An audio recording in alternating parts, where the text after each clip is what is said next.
an abandoned stone that's been long forgotten. Yet, what lies beneath this stone remains one of Appalachia's greatest unsolved mysteries. Today's episode takes place in the rolling hills of eastern Kentucky. It's here where Mary Lee Murphy's incredible story takes place. Buckle up for this one, folks. It's a true story that will leave you speechless.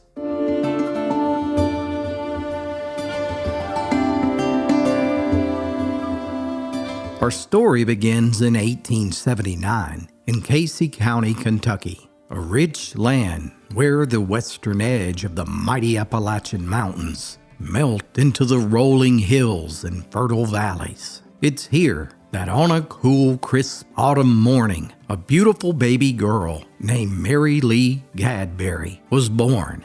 Her arrival into this world wasn't heralded by newspapers like those who were born in faraway cities. Instead, Mary Lee's entrance into this world was only attended by her mother and father in a modest one-room log cabin that was only illuminated by narrow beams of sunlight which slipped through the missing chinking in the walls. It was the couple's first child, and there, in the quiet, for just a few moments, the new parents carefully studied Mary's face. Yet, even the arrival of a baby girl wasn't enough to stop the endless work that came with the daily pioneer life. And before long, Mary's father went back to tending the crops and the apple orchards, and her mother returned to her daily routine on the farm. And here, on the banks of Paw Paw Creek, Mary Lee would spend her childhood, where she would eventually become the oldest of 3 children on the Gadberry farm.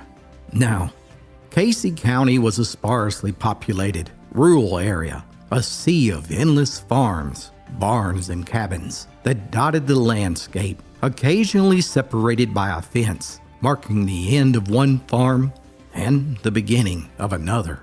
The closest town of any size was Somerset, and being nearly 40 miles away, it required a journey of a week on a wagon just to get there. And because of this, folks in Casey County grew and made everything they needed themselves to sustain their simple lives. It was a tight-knit community of tradesmen and farmers, and where locals knew everything about a person just by their last name. It was rare for newcomers to move into this area, and for the most part, the only jobs were for farm hands, who were paid with room and board since few people had any money. So you can probably imagine the ruckus that occurred during the spring of 1891 when a dashing young stranger named Eli Murphy made his way to Casey County. Now, truth be told, most of the tongue wagging that occurred regarding the arrival of Eli was done by the females who whispered amongst themselves after church or down at a Quilton. You see, Eli was born in Clay County. His mother, she was a beautiful woman whose name was America, and her roots traced all the way back to Pocahontas and other native populations that once roamed the Kentucky mountains. They were known for their jet black hair and dark, almond-shaped eyes, and Eli had been blessed with all of these qualities that now caught the fancy of those suddenly love-stricken farm girls in Casey. And for all his good looks, Eli was equally rugged and independent, a man who had to grow up fast and hard. You see, when he was just a young boy, his mother took sick with the fever one winter and tragically died. And by the following spring, Eli's father abandoned him and his siblings to start a new family with another woman who had nary a desire to raise stepchildren. So, from a young age, Eli was forced to fend for himself, and occasionally he found himself on the wrong end of the law. And because of this, he spent his entire youth and teen years bouncing around in eastern Kentucky before finally landing a job as a lumberjack in Casey County. During this era, it was common for girls to marry young. Well, you had to. if you wanted to live long enough to see your children grow up, since the average lifespan was a little more than 40 years. And by 1893, much to the chagrin of many women in the community, the coveted bachelor of Eli Murphy took as his bride the eldest daughter of his neighbor, 14-year-old Mary Lee. As was the custom in those days, Eli built his bride a small cabin on her father's land, just far enough away for privacy and a bit of independence, but close enough in case of trouble. And there, Eli and Mary started their lives together. And within just a few years, Mary had given birth to 2 daughters named Maggie and Betty. And by all accounts, Eli was a good husband and father. He was a hard-working, God-fearing man who gave his family all that he could.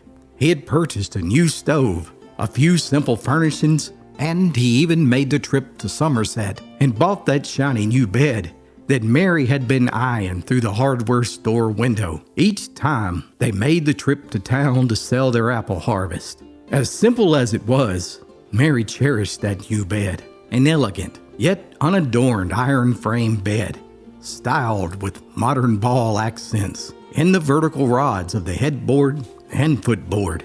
Indeed, for a young family with a meager income, this simple bed was a treasure. And Mary, she was a good mama. She loved her 2 girls and showered them with affection. However, as much as she cared for her daughters, secretly, the loving wife wanted nothing more in this world than to give her husband, Eli, his own son. Mary knew that fathers coveted sons the most because they could work alongside their father and one day even carry on the family name for generations to come. So you can imagine the excitement around the small cabin in early spring of 1899 as Mary was pregnant with her 3rd child. Would this be the son she had long hoped for? As the birth approached, Mary spent many nights kneeling beside her bed, praying to God for a healthy baby boy. She was confident that it was a boy. After all, she had carried the baby low and even developed a craving for salty foods. And both of those, they were sure signs that the baby was a boy. Finally, the day arrived. Eli summoned the granny woman from Henson Creek, and all preparations were made for the arrival of the child. However, as the day went on, Mary still hadn't given birth, and she began lingering in the throes of labor for the entire day. And by nightfall, it was clear something was wrong. She was in unrelenting pain that came in crashing waves, as suddenly Mary was fighting to stay above those waves. Eli was helpless as he stood by and watched the granny woman do all she could to save both the mother and the unborn child. Finally, mustering all of the strength that was left in her body, Mary gave one final push and a terrible cry as the umbilical cord was cut from a baby boy. Yet, there was no cry from either the mother or the baby boy. And now the cabin was silent as there on the bed, a tragedy had unfolded. The baby was stillborn, and Mary Lee perished in her struggle to give her son life. The next day, Mary Lee was laid to rest underneath the shade of giant oak trees. A tragic end to a life that was cut short, like a book with its pages ripped out far too young. She was taken at just 20 years old.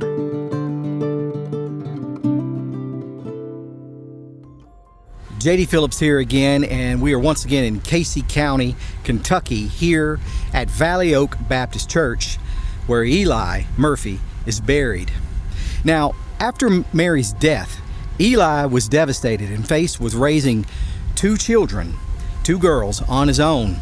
And within a couple years, he moved to Illinois and tried to rebuild his life, remarried. But it was said that he could never get over Mary's death, that it haunted him. And so, like so many great men before him, he turned to the downfall of moonshine. And one night in 1914, he drank some that was what the old-timers called a batch of bad liquor. And what that really means is that someone had used a dirty radiator to make the moonshine. And as soon as Eli drank it, he went unconscious, his brain began to swell, and by the next morning, he was dead. They placed his body on a train and shipped him back here to his home in Casey County, Kentucky, where he lays at rest now. Within a few short years, both Eli and Mary Lee's lives had been tragically cut short. The end of the story, right? Well, not so fast. Because, my friend, this is actually just the beginning of the story. And what happens next will send shivers down your spine.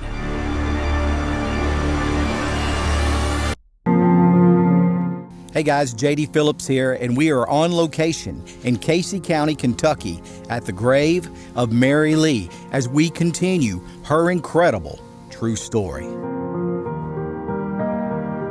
By 1914, both Eli and Mary Lee Murphy were now buried less than a mile away from the small cabin where they lived together. And Mary's father sold the family farm, and thus began the next chapter in this story. The young couple who bought the farm were Orville and Victoria Wesley, newlyweds who wasted little time starting their own family in the same cabin that Eli and Mary had lived. When the Wesleys first bought the cabin, the only thing remaining in it were the cast iron stove and the bed that Mary had died on. Eli had simply left them behind when he moved to Illinois. The Wesleys soon added a kitchen onto the small cabin and even built a new barn out on the farm where they put that bed in storage in the back of the barn and literally forgot about it. Years went by. Orville and Victoria built a shiny new house where they raised their 5 children, and now that log cabin that Eli built laid empty as the decades came and went. Orville and Victoria lived to see their family grow into a passel of grandchildren, and their farm became the site of family reunions, Thanksgiving, Easter, and Christmas get-togethers. It was a beautiful life, yet in a strange twist of fate, in many ways, Orville and Victoria lived out the lives that Eli and Mary Lee had only dreamed of, yet that would never be.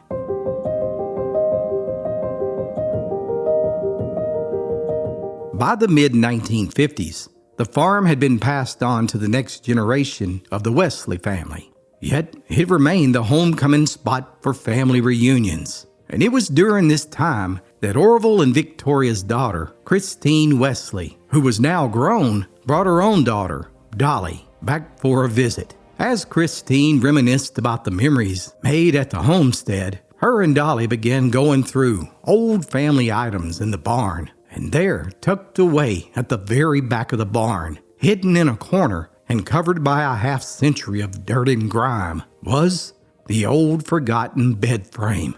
"Oh my goodness, Mama," Dolly gushed. "Would you look at that bed frame? It's beautiful. All it needs is a good cleaning and a fresh coat of varnish. Just think of how pretty it would be." And with that, the bed frame was loaded in the back of a pickup truck and taken to its new home in southern Ohio. Now, Dolly loved finding old antiques, and she enjoyed nothing more than to restore them. And before long, she had painstakingly restored the vintage bed frame, and then she added it to her collection of antiques, where it would remain for the next 50 years.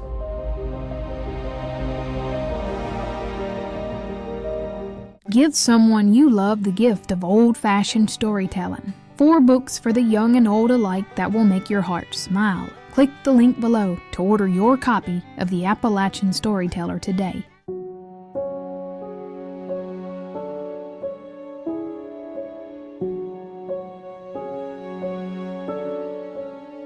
By 2004, the bed frame that Eli had first bought his wife, Mary Lee, back in the 1890s, was now over 115 years old and was still owned by Dolly, who finally got the bed out of storage, bought a new mattress and some pretty flowery sheets and pillows, and gave it to her granddaughter named Riley. Now I need to pause here for just a moment and remind you that this is a true story. and the historical facts have been given to me by members of the Wesley family. I personally traveled hundreds of miles to Kentucky to visit and research all of the people and places in this story. With that in mind, you might want to prepare yourself for this next part because, well, you'll see.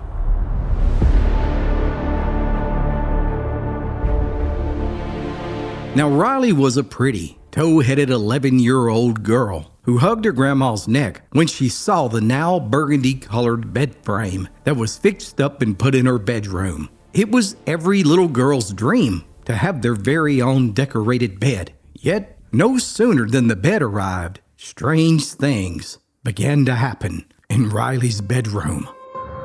At first, Riley couldn't shake the uneasy premonition that she was being watched. Many times, she would turn around expecting to see someone standing in her room, but there was nothing. A few times, she felt the motherly presence, and she would even stare into the empty hallway leading to her room. Mama, is that you? But there was nothing. Weeks and then months went by. The unseen visits continued, and soon, Riley began to have a feeling that someone else was in the room with her. It seemed like there was a child who was wanting to play with her. Who's there? Show yourself. But nothing was there. Finally, Riley told her parents. Mama, I feel like there's something in my room, and it's watching me all the time. I can feel it there. Oh, Riley, you're just imagining things. There's no such thing as that sort of stuff. Sweetie, you don't have anything to be afraid of. Then came the sounds. Mysterious knocking sounds. All through the night, Riley laid in bed with her eyes wide open and the sheets pulled over her mouth, and no one could hear the sounds except for Riley. 2 years went by, and the strange events continued. Riley's parents began to question if their daughter was somehow sensitive to paranormal events, as she began to have visions where she would see family members who had died before she was even born. And the knocks didn't stop. The feeling of being watched continued. Doors began slamming shut with no explanation. And then the whispers began. Please go away. You're scaring me.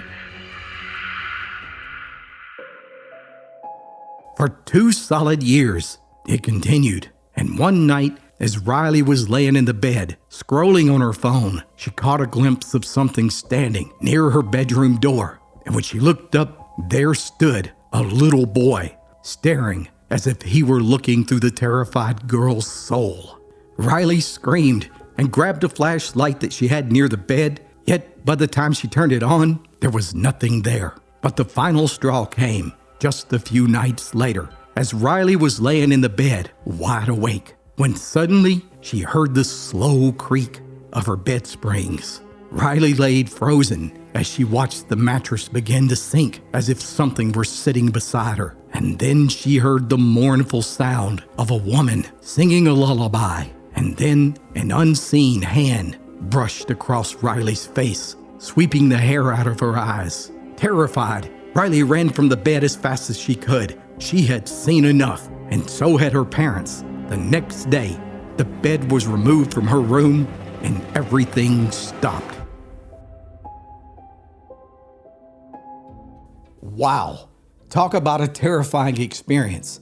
I don't think I could have slept in that bed as long as Riley did. She's a lot braver than me. But what was it? What do you think it was? Is it possible that Mary Lee and her little boy had somehow become attached to that bed?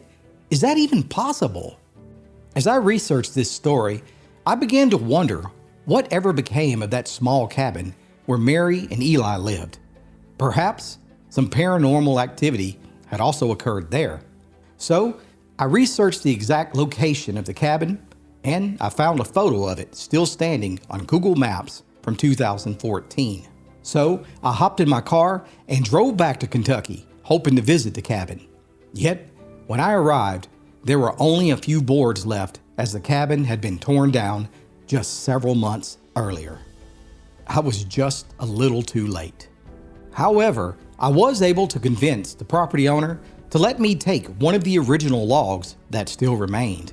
I took it back home with me to East Tennessee, and after cutting out all of the rotted area, I was able to salvage a few planks from it that I ran through my planer and left it in my garage. As I worked on the board, I told my son the story behind the cabin, and he quickly pulled his shirt over his face and backed away and said, "I don't want to breathe a ghost in." And once his mama heard about it, she warned me to leave that board outside and not to dare bring it into the house. Well, I didn't tell either of them, but I snuck that board into the house this week and left it in my bedroom to see if anything would happen as we slept. And other than me laying there wide awake, no paranormal activity took place. But what about that bed frame? Whatever became of it after it was taken out of Riley's bedroom? Well, it was once again put into storage, where it remains to this day.